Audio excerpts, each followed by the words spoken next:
Thanks. Let's go to Sedona.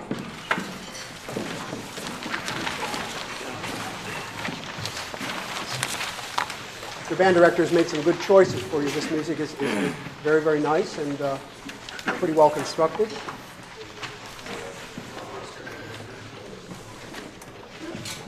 Now, where's our snare drum player at the beginning? That's him? Oh, there you are. Okay. So we're doing da-ga-da-ga-da-ga-da, right? All right, so let's all play together again, just a little bit, and we'll take this apart. Ready?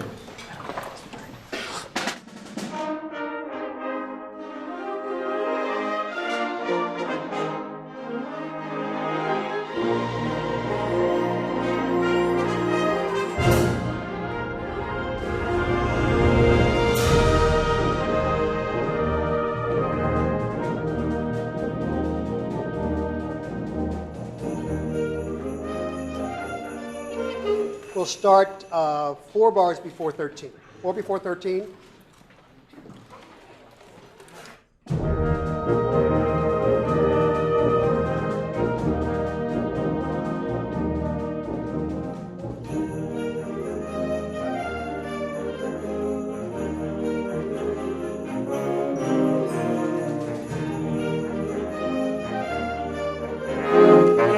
So much of the things we did in the march will eventually carry over to this. You're going to see why. Tell me what the beginning of this is all about. Can you tell me what's happening between the beginning and measure 9? Members of the linear band? What's this music about? Yeah.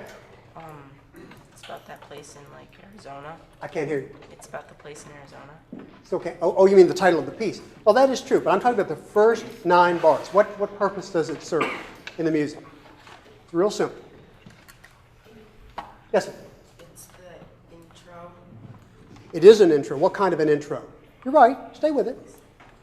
The big intro. Big intro. Exactly right.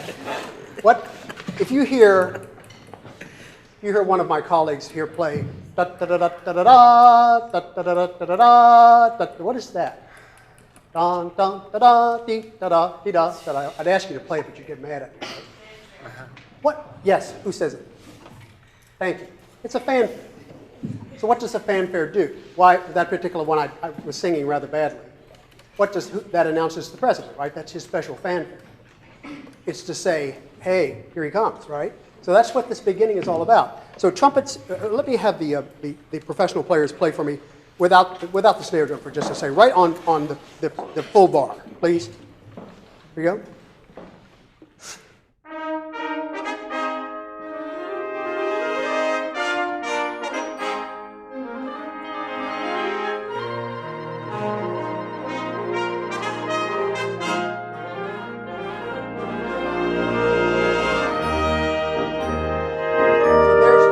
There's your fanfare, okay? That's where it ends, right there at the downbeat of measure 9. Okay. Tell me what he's doing, linear people, at number 5. First of all, James, play your first full bar, would you please? Or trumpets, just do it. Everybody listen. Trumpets. Okay. So what is he doing in measure 5? This involves the trombones, the euphoniums, the horns, the trumpets, and the saxophone. What's he doing? Do you see how he's layered it? He does da, da, da, and then right there the horn comes in on the da, da, da, and the trumpets come in again. So it's do, do, da, do, do, da, do, do, do. So he's just simply shortened the whole thing. He's stacked it. Play that for them, would you, professional players? Put a big accent on your quarter note.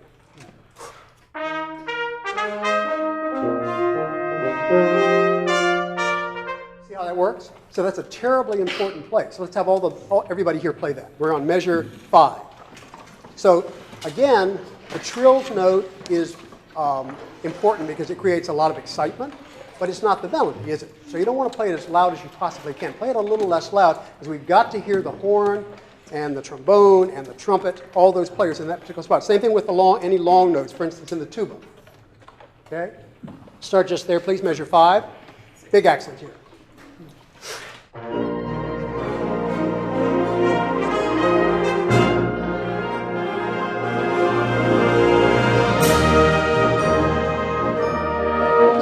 Good. Now, professional players, would you play at number 9? Just the people that have moving notes, no sustained notes. It's the tuba, the trombones, the tenor and baritone saxophone. Just there. This is measure 9.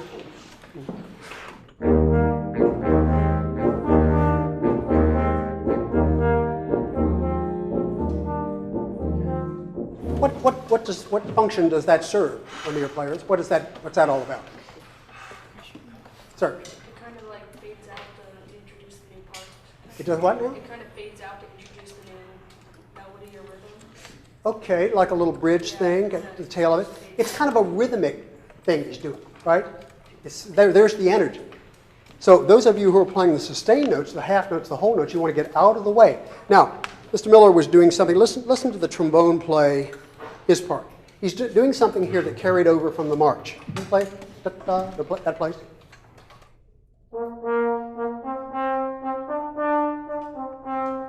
What's he doing?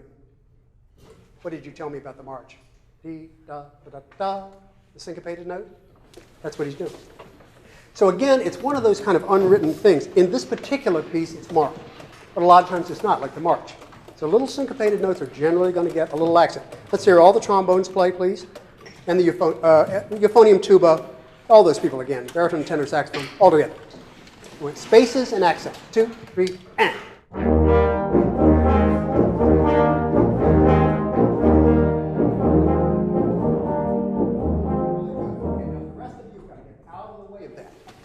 Okay, got to get out of the way. Let's all start there, please. Measure 9. Very good. 9.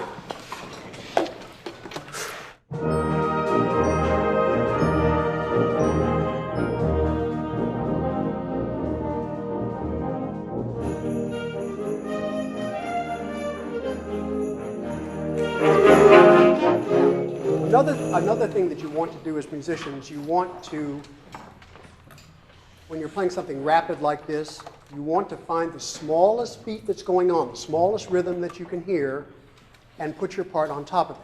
Do you know of anybody in the band that has straight 8 notes? Linear players? I know you know you're playing. Not you, John. I'm talking about the friend back there. Play for us. Why are you so far back there? Ah, any chance you could come a little farther forward? Because you're the star right here. Your part is terribly important. Okay, can you play that for us? And 1, 2, and go.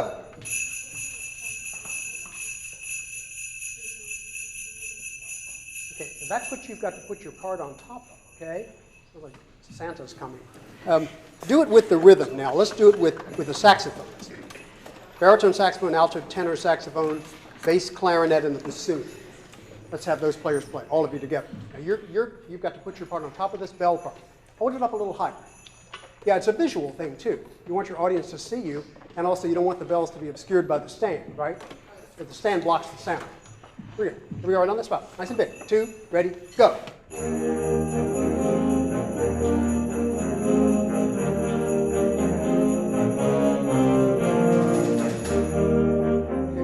Be sure you put spaces between the notes, okay? The T, ta, ta, again, it's got to stay in character. So, any suggestions for them, Dean, Barb, as far as keeping that together?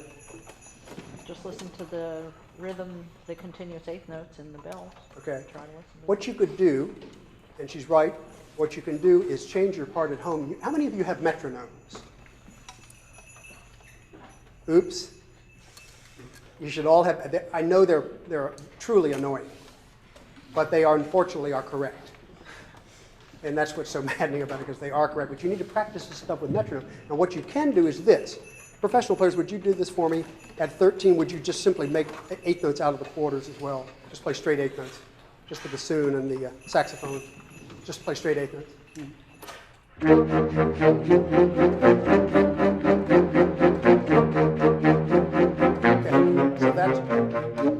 They think this. I'm sure they think a subdivision is unconscious for them at this stage of their career, I'm sure, but they know that that's going to be da-da, da-da-da, da-da-da, da-da-da. And also, the second 8th note is always a pickup to the next 8th note. Dee-da, da-dee-da, da-dee-da, da-dee-da. All these things keep it alive. With the bells now, let's do this. Let's have the professional players play the straight 8th notes and all of the linear players play your part. And you're going to listen to them, and you're going to listen to the bell. Here we go. Nice and loud. 2, ready, go.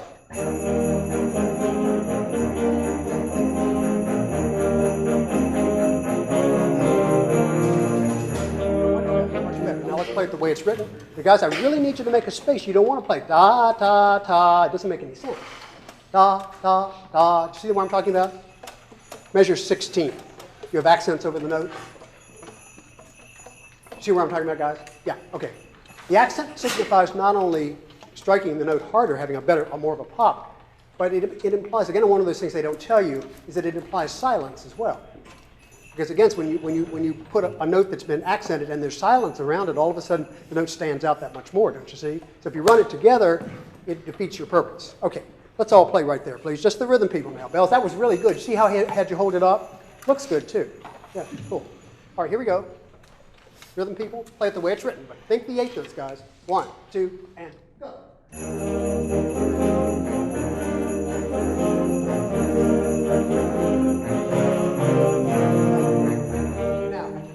Now we've got to get it less loud, okay? Because as interesting as that part is and how important it is, it still is not the melodic line. Who has the melody? Clarinets. Clarinets have the melody. They sure do. All right, clarinets, let's hear you play. And I want you to play with the bell. Clarinets with the bell part. Here we go, number 13. 2, ready, and.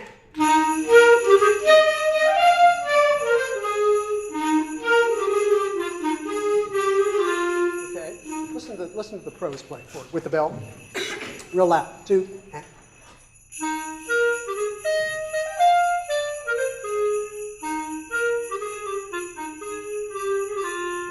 What do you hear that's different about that than what we did the time before? Yes? It's clear. It is clearer. In what way is it clearer? Sir, ma'am. I'm sorry? There's less space. There were more spaces? That's true. Same thing? Yeah. The reason I asked it that way because I want you to listen to them play it again. I want you to listen to their tone quality. Listen to the tone.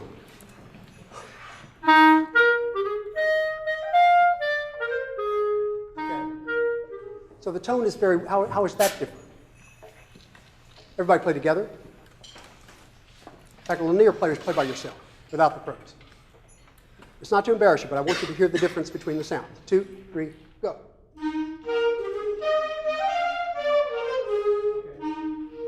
What do you hear praise that can correct that or make it better? Maybe more focus in the sound. I mean, some of that might have to do with equipment, but it has to do with how they're using their armatures, how they're using their hands. Okay. When you're playing, does it feel like it's very firm in your mouthpiece? Does it move around in your mouth when you play? Okay, because I see a lot of that when I've watched you guys play before. I see an awful lot of movement happening, where the clarinet is moving around your mouth. What do? Do you push up with your thumb? Yeah? Close off. Yeah. Mouthpiece. You take enough mouthpiece, you push up with that thumb. Is that right? Is that what you do, Harry? A little bit, yeah. Yeah, just to get And then just a really firm embouchure. really firm embouchure. Yeah. Okay, let's try that. Clarinets, let's play a little bit slower. Ta, ta, ta, ta, ta, dee, da. I want you to do what we just said. I want you to tighten this up here. What should the embouchure feel like? Rubber band. Okay, so it's equal pressure around the mouthpiece. Okay, and what about the chin? You think of keeping it flat? Okay, so let's get a push up with your right thumb against your top teeth. Here we go, clarinets. 1, 2, and go.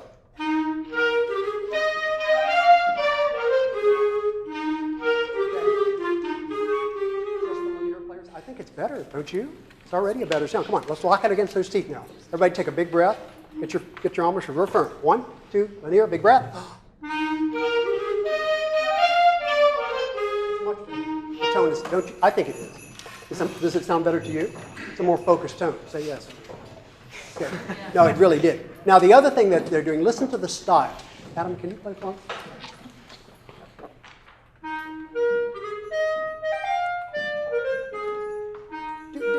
Do this for me. Play leave off the 2 16th notes at the end of the first bar. Listen to what this really is.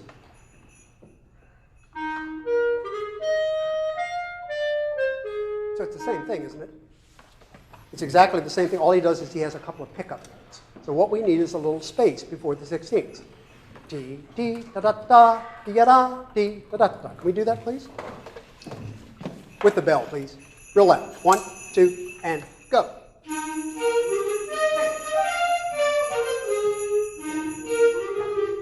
thing is that you have to be very careful that you don't play note 2 too early. We're tending to go da da, you're kind of jumping it.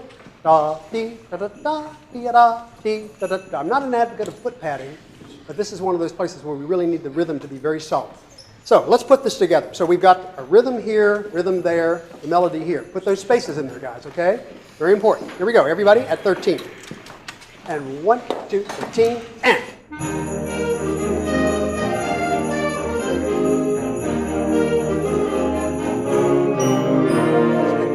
Really soft. Get this very, very soft, okay? Here we go. 1, 2, and go. Oh, no, not you. Not you. You have the melody. You have the melody. I'm just saying over here. Everybody, come on. All the clarinets. Everybody play together, but everybody play softer over here. 1, 2, 3.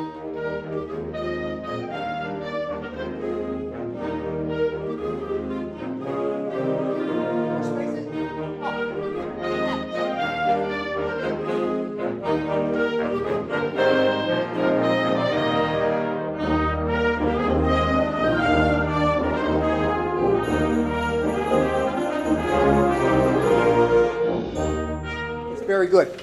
Professional players play the melody for me at 21, flute, clarinet, oboe. Linear players, I want you to listen specifically to the dotted note, the dotted H16th. They're going T, well, listen to how they do. We're at 21.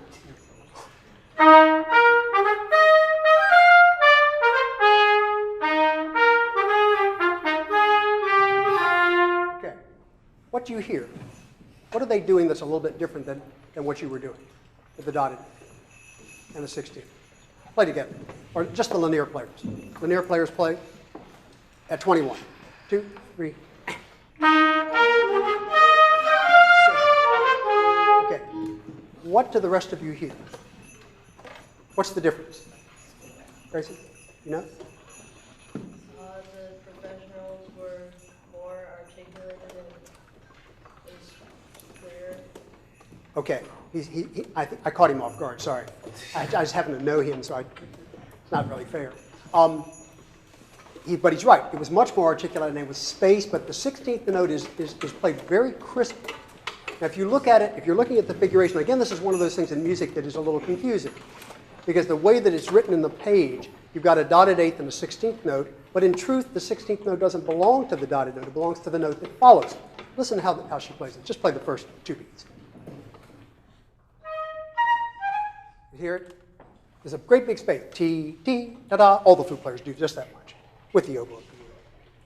So we're playing ta, ta, da, da. It's a huge space. 2, 3, go.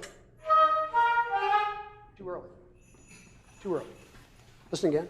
You two of you play. It's like an eternity between those 2 notes. D, D, to do. Say that for me, would you, flutes? We're going to say ta, ta, ta, da. Say that. Ta, ta, ta, da. Now play it. Just like that. All of you together. All of you together. 2, 3, and. Much better. Do it again. Ready? And. Okay. I have a question for you that's unrelated to this, but I'm just looking at it. What happens when you play the flute and you're kind of slumped down and your head's down? The pitch goes down flat, and also you get the lower octave. Can you show them? Anything. Anything. You Anything. hear that lower muffled sound? Go from good to bad.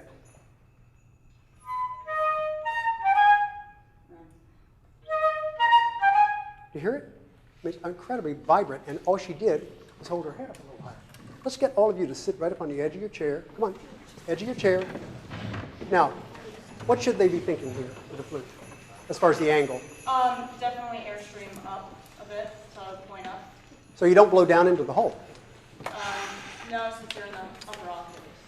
Okay, so let's all hold your heads up, blow more across the plate, yes? Okay, all the flutes together with the oboe.